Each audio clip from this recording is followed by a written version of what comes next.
There is no valid image of Jesus. Now, if you go to Israel, every statue you see of Jesus is black as the soles on my shoes.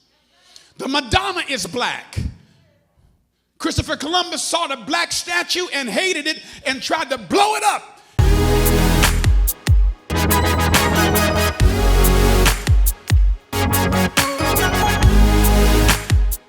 Brothers and sisters, ladies and gentlemen, Jesus was a mirror.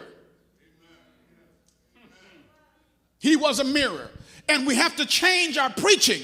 Lord, hope I don't lose anybody on this. We got to change our preaching. Quit preaching the photograph of Jesus. As a matter of fact, I'll go as far as to say this. Take every image you got of Jesus out of your church, off your walls, every picture. Because you've bought into something that you shouldn't buy into. And you've got people preaching a photograph and not preaching a photon. The photon is the mirror of the word. This is where I see myself. Not with the blonde-haired, blue-eyed picture. And it's a shame.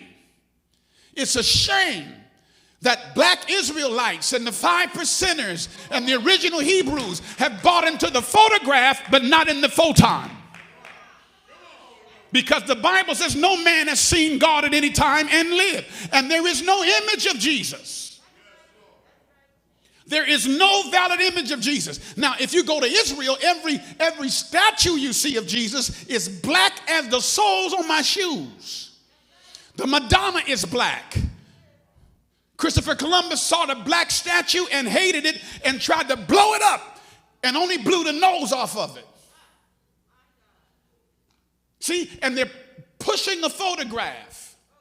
If you go to the store, I got to close. If you go to the store and you go shopping and they say medium, small, and large.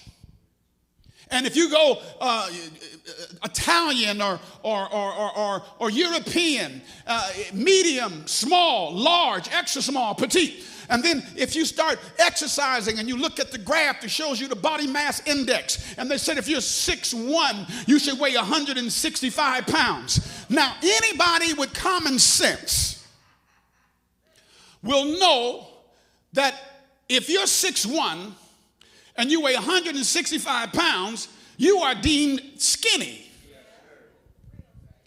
But the standard of that is not based on a mirror, it's based on a photograph. All body images have come from Europe. They said the normal size for you. Sister, if you 5'1", you're supposed to weigh 100 pounds. That's what.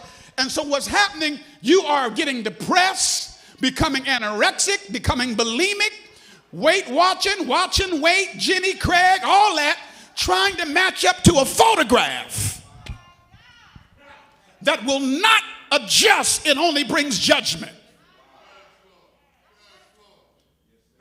So then you start trying to portray an image of a picture. Now you look unhealthy. Because you bought into the idea that this is the standard. And then because you bought into the idea that this is the standard, you start hating other people who look like they're going to measure up to that standard because you have not been restored. So your perception is through the eyes of other people. But when you've been made whole, you're going to rock your 5'1", 190. You're going to rock your 6'1", 210. And you're going to work with what you got. Because every time you look in the mirror, you can encourage yourself and say, wait a minute, I'm coming down here. Wait a minute, I see some definition in my bicep. See, the mirror will show you corrections. But we come into churches with no mirrors, only photographs. Be like this. But you're not telling me to straighten out what I got. When you look in the mirror, you're not narcissistic. A mirror makes you check yourself. A mirror causes you to have better face-to-face communication. Because before I left the house, I made sure my tie was straight. Made sure my pocket square was in place. I made sure my glasses were right. I made sure my hair was combed. I wasn't doing that because I was a narcissist. I was doing it because I wanted my image to be right before I made my presentation. Am I talking to anybody here? Because when you present yourself to somebody, they don't look at you as a photon. They look at you as a photograph. If you ever notice when you walk out somewhere, you can have yourself together, but nobody spots how good you look. They spot the bad on your look. They'll see there's a piece of lint on your shoulder. They'll see there's a piece of string on your back. They won't say how you look. They'll say what's wrong with your look.